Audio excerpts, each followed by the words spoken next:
A 22-year-old woman from Bangiriposi in Mayurbhanj district was allegedly sexually assaulted by 5 men on Friday evening.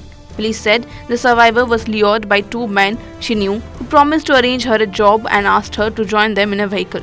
As the journey progressed, 3 more men joined the vehicle. The group allegedly diverted the car to a deserted area between Udala and Balesur where they outraged her modesty. Locals later found her in distress and helped her return home after the accused abandoned her. Police have registered a case at Udala police station based on a complaint. 2 suspects have been detained while 3 others remain on the run.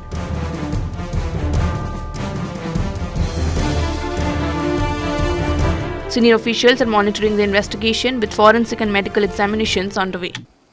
Victim रो एतला उपर आधार करी उदड़ा थाना case number 356 registration करा जायछि आउ 5 जन को ना रे case T हेछि सेमानक मध्य 2 जन को डिटेन करा जायछि आउ तदंत चलीछि तदंत परे जहा बाहरिबो आपण मानकु जणे दिया जिवो।